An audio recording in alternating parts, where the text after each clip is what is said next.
length of statements, and I'm now going to give the floor to the representative of the Syrian Arab Republic.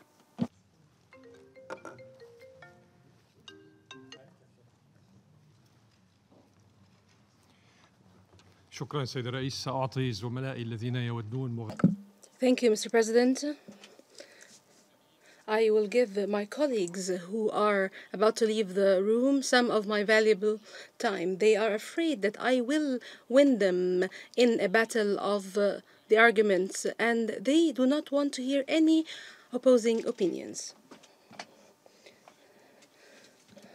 Those who just left the room, in their statements, said that today is a sad day for the non-proliferation regime. I would like to refresh their memory and say that the violation of the non-proliferation regime is their specialty, the specialty of those Western states. The United States of America used nuclear weapons in Japan. It used chemical and biological weapons in Vietnam and enriched uranium in Iraq. France used Algerian human samples when they tested an atomic bomb in the desert of Algeria. They have actually put them in the desert against Poles, and they actually tested the first atomic French bomb. And Britain conducted all their nuclear tests in their colonies in the ocean, in the islands in the ocean. And then the ambassador of Britain says that this is a sad day. English is not my mother tongue, but I know that in Douma there is no people. There are Syrian people. There is no people of Douma. There are residents. The people is the Syrian people. I would like to quote a British author. Apart from Marx and Lenin, I would say that Shakespeare, the poet, the British poet, said one day, and I quote, "Lies defame you. Either be honest or be silent." This is back translated by the interpreter remarks. She said that Russia does not have the authority to go to Douma and establish whether chemicals have been used in Douma or not.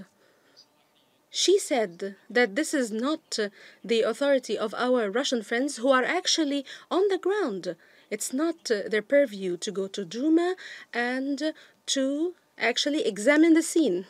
This is quite strange. Why didn't Britain say this to itself when it sent its intelligence to Khan Sheikhoun and they gave themselves the authority to take samples from Khan Sheikhoun? This is what they claimed. They claimed this, and the French did the same. They took samples, and they took them to French and British labs without coordination with the JIM or with the FFM. This is quite a paradox. They give themselves the right that they deprive others. Anyway, Britain did sign, I think 2 weeks ago, an agreement with the Crown Prince of Saudi Arabia for the sale of weapons for $100 billion US, which is much bigger than a Yamama deal, to continue to kill people in Yemen and to start new wars with Syria, with Yemen, and to implicate the entire region in war that would be never-ending. This is what Britain can do. Mahatma Gandhi, he knew the British. He knew them well. He was right when he said one day, and I quote, "If there's a fight between two fishes in the ocean, you have to know that Britain started the fight between the two fishes." End of quote. The colleague from the United States said that there is only one monster that's facing the entire world today in defiance. It is the monster that financed terrorists for years in Syria. I would say this monster is the United States, Britain, and France. They sponsored terrorism in my country for 7 years. Before that, they did the same in Iraq and Afghanistan and in Libya. They sponsored terrorist organizations that are splinters of Taliban, ISIL, Al-Nusra Front, Al-Qaeda, and Jaish al-Islam, and Faylaq al-Rahman, and the White Helmets, which is the new invention by the British intelligence. The monster she spoke of destroys and occupies and sends its troops everywhere in the world for thousands of miles to destabilize and to threaten international peace and security.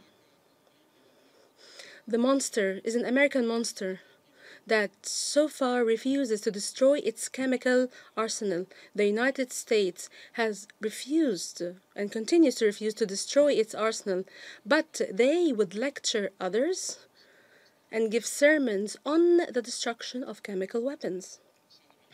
Mr. President, my colleague from the French delegation said that he was horrified by the pictures he saw. But he wasn't horrified by pictures of hundreds of civilians that French airplanes killed in Minbij in 2016. 200 civilians killed, entire families killed by the warplanes of France. The ambassador from France did not see those pictures, and they were not a source of horror for him. The word double standards is an understatement in itself for those people. Mr. President, in response to the web of lies by some Western states against my country, against the backdrop of the alleged use of chemical weapons in Douma on April 7, 2018, the Ministry of Foreign Affairs and Expatriates in the Syrian Arab Republic today, on the 10th of March 2018, has sent an official invitation to the OPCW to dispatch a fact-finding mission to visit Douma and investigate the allegations on the alleged use of chemical weapons in Douma, and to establish the facts on these allegations. I did inform you of this yesterday in this very chamber. The Syrian Arab Republic welcomes the visit of the FFM, and it stands ready to fully cooperate and provide all forms of assistance for this mission undertaking its functions, and guarantees the safety of its members, and it will facilitate the interviewing, sampling in accordance with the terms of reference. We look forward to the FFM undertaking its work in transparency and professionalism and reliance on credible, tangible evidence. And if it actually reaches the locations, it will reach a Douma that is liberated, and they will be able to have full access to any location they wish to visit. Mr. President, the situation is quite clear. The co-sponsors of the U.S. draft resolution do not seek the truth, because simply it will condemn them and their terrorist proxies on the ground. Instead of waiting for the FFM of the OPCW and establishing whether toxic chemicals were used in Douma, instead of this, they table draft resolutions that do not enjoy consensus and do not seek the truth. It just seeks to establish mechanisms that have no objectivity and preempts the results, that supports their political accusations and agenda. And they are aware that cloning the JIM would not be accepted by the states that truly seek in this council to establish the truth on who uses toxic chemicals against Syrian civilians. In this regard, I reaffirm that the US, Britain, and France did make the gym a failure. And they are the ones who thwarted its work as they insisted on politicizing its work, and they did bring pressure to bear on its leadership, and they did stop being professional and credible, and they issued fabricated reports that accuse us based on open sources that include the helmets, and false testimonies and fabricated evidence that finds its source in terrorist groups, most important of which Al-Nusra Front and the White Helmets, which are a British-hatched media arm of Al-Nusra Front. Mr. President, this scenario is similar to the scenario we witnessed a year ago when the United States of America launched a wanton aggression on Al-Shairat air base based on weak arguments and pretexts that we have used chemical weapons in Khan Sheikhoun. These were proven false when the US and its allies prevented the experts of the gym from visiting Khan Sheikhoun, and they prevented them from taking samples from the military base we just referred to. Things are crystal clear. The aggression of the US and its accomplices thrives across history on lying, misleading, and hegemony, and on the rule of the powerful. It is a brutal approach that does not respect the rule of law and does not give weight to international legitimacy. My country, Syria, for 7 years and to date, is a case in point for their appetite for lies, misleading, and fallacies of the United States and Britain in this very chamber. What they did actually to destroy Iraq under the pretext of a big lie, which is weapons of mass destruction in Iraq. And I'm compelled this time and every time to remind you of the position of the former Foreign Secretary Colin Powell when he in this room, and I was there, and I was actually in the seat of the Deputy PR of China. Colin Powell did showcase tapes, documents, pictures and maps that we found out later that they are fabricated by the CIA to serve the agenda of invading Iraq, which was prepared in advance at the time. And the same thing happened with Libya. And you need to know a bitter truth. This world, throughout centuries, has seen different eras of occupation and hegemony, and they sought to loot the wealth of the nations or occupy land or impose geopolitical agenda. However, the political immorality reached a new law as they destroyed Libya and killed its people to cover up for a case of bribery and financial corruption that implicates the head of a member state that is permanent member state of this council that says it upholds democracy and freedom. And they have imposed on oil exporting countries to pay the bills of the continued aggression and military intervention. This is an affair between those who are corrupt and have the money and those who are mercenaries and have weapons and power.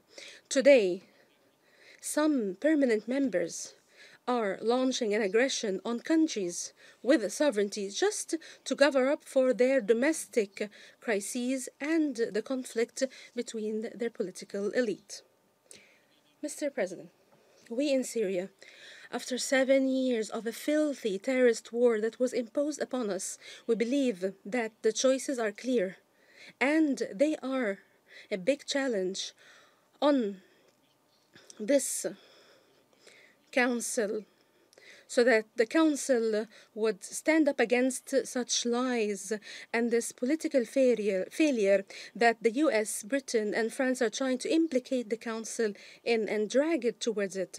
It's your decision today, and the international public opinion, your peoples and peoples of the free world, will be your judge as you exercise your responsibilities towards upholding international legitimacy and the maintenance of international peace and security, and protecting the world against dark terrorism that is used and exploited by these three countries to undermine the stability of states and their self-determination. I call upon you to uphold the multilateral political system and order that believes in the right of people to self-determination and rejecting political